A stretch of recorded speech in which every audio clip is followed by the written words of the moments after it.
Hi, my name is financial coach Ruthy, and today I'm presenting to you from the Canary Islands. So this session is a recorded presentation just because our internet quality is not really good right now, but I'm going to be with you live in the chat box. So if you have any questions, we can do that. So I'm just going to start my presentation for you. So today we're going to be talking about financial infidelity and getting on the same page with your spouse. So you might be wondering what a Canadian is doing in the Canary Islands right now. So I'm temporarily living here with my husband and 2 children on a ship called the Africa Mercy. And you're probably wondering, what are we doing here, especially during a worldwide pandemic? So how we ended up here has to do with my husband and I being on the same page financially. And I will get into that a little bit more later on. So first of all, has anybody ever heard of the term financial infidelity? You can write in the chat box there, yes or no. If not, have you seen the movie Confessions of a Shopaholic or read any of the books? So when I think of financial infidelity, the stories that come to mind for me are the Shopaholic series of books. I love reading them and they are ridiculous, but the main character, Becky Brandon Nee Bloomwood, it's a mouthful, is guilty of committing financial infidelity. So meaning she's not being truthful with her husband and ultimately deceiving herself about her own spending habits. So she always is buying something and has high hopes that it will provide a high return of investment. But unfortunately, her purchases usually end up being junk, or she hoards purchases in a cupboard and forgets that she's bought them until her husband accidentally discovers the hidden cupboard and then starts questioning her about the purchases. So she always has some sort of weird justification for her actions too. Does this sound familiar to anybody? How many of us know someone in our lives who's guilty of financial infidelity? Maybe some friends or family members, maybe even yourself. The definition of financial infidelity is hiding your purchases or debts from your significant other. So this can take plenty of forms, including the more extreme side, like gambling or keeping secret bank accounts on the side. But for the majority, financial infidelity shows up in smaller transgressions like using your savings money to spend on a guilty pleasure or stashing away paychecks without telling the other person. Did you know that according to FP Canada and Credit Canada, 1/3 of Canadians have been a victim of financial infidelity. 34% have kept financial secrets and 36% have lied about a financial matter. So within this study, they also concluded that younger adults who are not married, so age 15 or 18 to 54, and I'm glad younger adults is all the way up to 54, tended to be victims of financial unfaithfulness, and both men and women were equally likely to become the victims of financial infidelity. So call it financial infidelity, call it whatever term you want. But when one party in a relationship feels like their trust has been violated, the consequences can be severe. So according to a study by the National Endowment for Financial Education, of those couples who experienced financial infidelity, 76% reported that it harmed their relationship, and 10% said that it even resulted in divorce. So I want you to ask yourself, am I a victim of financial infidelity or a perpetrator of it? Am I keeping financial secrets or purchases a secret, or have I ever lied to my significant other about how much I really spent? And be honest, has it impacted your relationship negatively? So money is such a personal topic, and how we earn and spend our money can be wrapped up in pride, ego, and sometimes shame, depending on the situation. So most people would rather talk about their sex lives than discuss their finances. It's considered one of the most uncomfortable and invasive topics to discuss, even with our significant others. So why do people overspend and hide it? Is social media to blame? So according to a recent study by survey group Nonfiction Research, 28% of 18 to 24-year-olds admit to posting Instagram photos that make themselves appear wealthier than they really are. And some of these people went into debt and bankruptcy just to keep up these appearances. And we all know that this is not something new. People have been doing this forever, but it just seems a little more mainstream now, a little more common. So when you think about financial infidelity, Kelly Keene is correct in her book, Talk Money to Me, when she says, you're only cheating yourself by not being honest about your personal finances.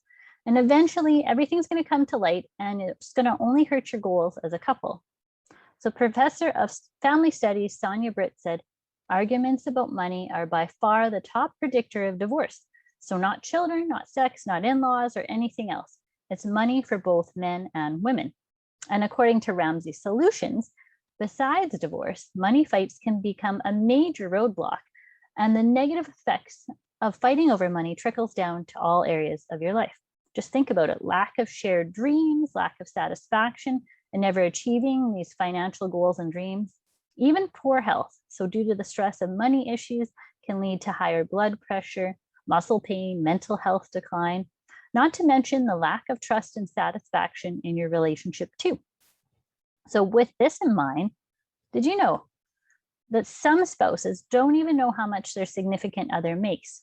Decades ago, there were employment contracts that told employees to keep their salary confidential, not just from their coworkers, but also from their spouses. And a recent study revealed that we're still perhaps in the dark. 43% of couples in the US didn't know their partner's salary. I would say this is probably a true story because we have some friends that recently separated and the husband in the relationship had no idea how much his wife was making. I felt like I had a better idea of how much she was making than he did. And they had been married for over a decade. So why is it that we can get naked in front of someone, but yet not show them a dollar amount? So besides the lack of transparency and honesty in relationships, how is it even possible that you're going to be able to make a budget or set goals together without knowing the dollar amounts that your spouse is making or how much you're even working with? So today, the $1 million question is how to get on the same page as your spouse. My answer: intentional communication with honesty and transparency. But how are you going to make that happen? So my solution is setting up intentional financial date nights and trying to make it like something that helps you understand your spouse better by asking certain intentional questions. But I want you to have a few parameters that you have to put into place before you go on these intentional date nights. So number one, make sure that you set up the date and ensure that you are alone and undistracted by children, uninterrupted by life, to really connect and be vulnerable and have a wonderful discussion together. Also, make sure to mentally prepare yourself and your spouse for that discussion. Don't just ambush them one day and, hey, we're going on this date and we're having this awesome discussion. So also, don't make it too boring. You can have fun and get creative, and it doesn't have to be too expensive. You could just have a wine and cheese night at home. So for my husband and I, once we sat down and discovered that we needed to have these intentional discussions about our dreams and our finances and our plans around those finances, that's when our dreams really started to come true. An uninterrupted time together to plan and dream together.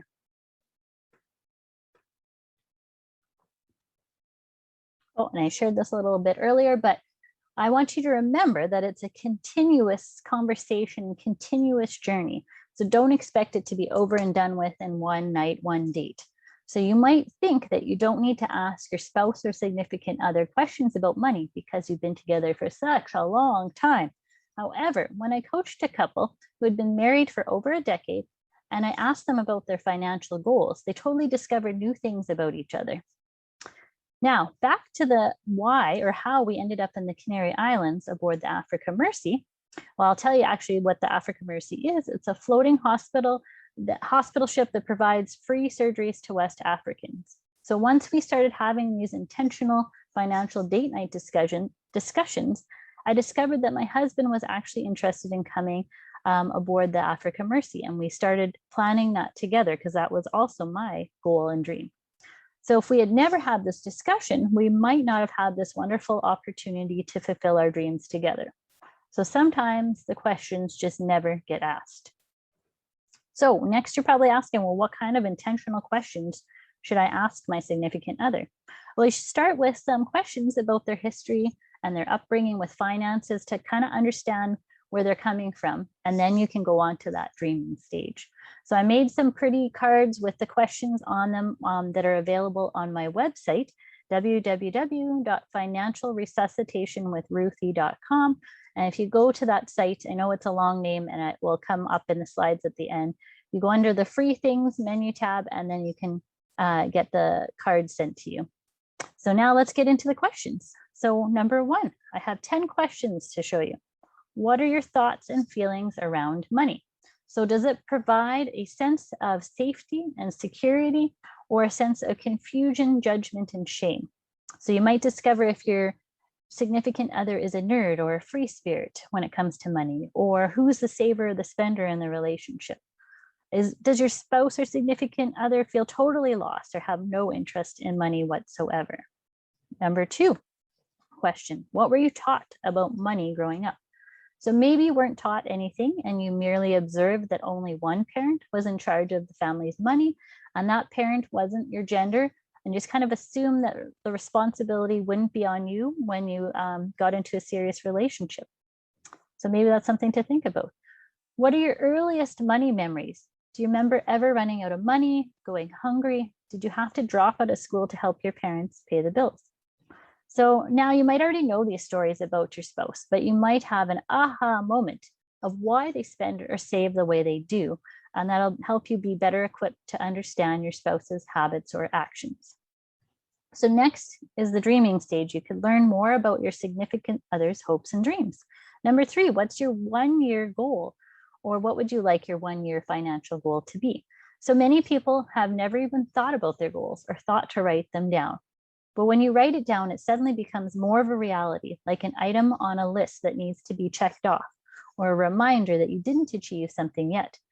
Sometimes you discover that you have a different goal than your spouse, and sometimes it makes you realize how unfulfilled your spouse is feeling about their goal, or how aimless they might feel without a goal. Number 4, what is your 5-year financial goal? So your 1-year and 5-year goals might not be connected, or they might be. Maybe it's a discussion of what might be a more realistic goal or a family goal instead of an individual goal, or even something that you never even thought was possible. Number 5, what's one thing you wished you'd have known as a young adult? So maybe one of you has regrets about something stupid that you did, and you want to prevent your kids from having to experience that pain too. And maybe you need to have intentional discussions together with your children about how those unfortunate decisions impacted your life.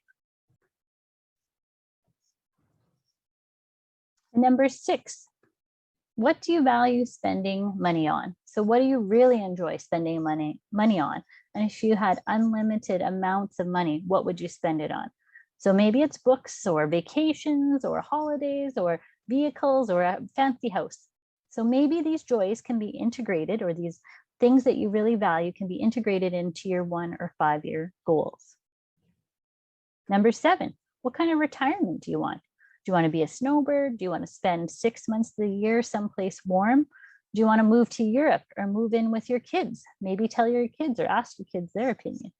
These are nice things to dream about sooner rather than later, because there are usually expectations that go with retirement, and unmet expectations and disappointment usually lead to conflict. Number 8, what kind of legacy do you want to leave? So this is a question I think the average person doesn't usually think about. Sometimes people think that this question is reserved for those who are really wealthy or possess large inheritances or large farms or estates to divide up. But maybe you just have a small property or a small cottage that you want to leave your kids. So something to discuss. Question number 9, what are you willing to sacrifice to achieve these goals? So maybe nobody has ever thought about the fact that short-term pain can lead to long-term gain. So what are some small things that you're willing to sacrifice or give up that could lead to these large wins together? And finally, the last question, number 10, what's one step you can take together to reach these goals? So this is where you develop an action plan together. Maybe you decide to learn about money together if you're both lacking knowledge in this area. Maybe you could decide to take classes together or watch videos to gain financial knowledge together. Maybe you even think of hiring a financial coach to help you achieve your goals. And then to kind of have an idea of what your success is like, you have to be able to measure it. So how are you going to measure your success? Maybe you decide that if you're both really enjoying these date nights after a couple months and these intentional conversations, that's a measure of success. Or perhaps your budget is on par after 3 months. Maybe is your deciding factor. So for us, our family dream included desiring to serve the poor and improve healthcare for those in Africa, and Mercy Ships provided that opportunity to fulfill that dream. So my husband's a mechanic and I'm a registered nurse. And once we had these intentional conversations, and they started in 2014, and we decided that this was our dream, we started putting these steps into motion. So it wasn't instantaneous, obviously, since it started in 2014. So we had many steps along the way.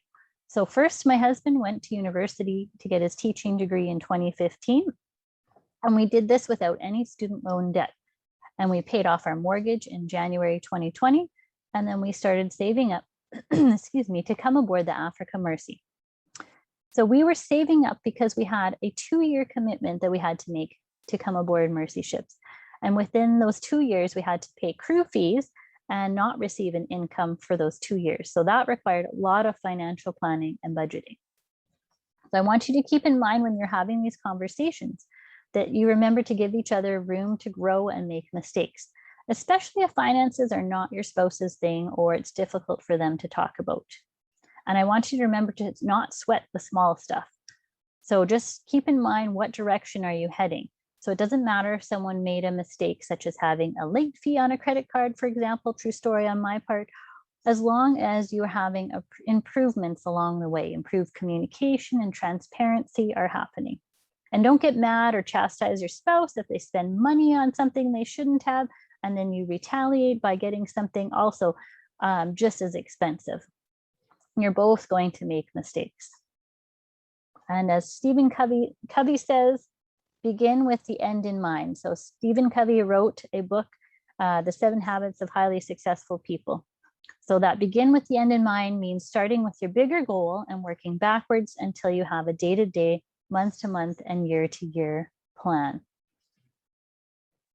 And if you're still struggling to meet those goals and struggling to have these discussions with your significant other, don't be ashamed. You are totally normal.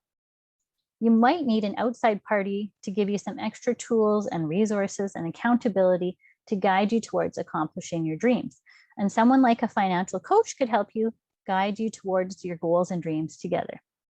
And because I'm a teacher's daughter and married to a teacher and kind of a teacher at heart, there's homework. So I want you to go to my website there again and print out these financial date night cards and get started on your journey towards intentional discussions. Now, if you have any questions, you can put them in the chat box. Now go and be intentional.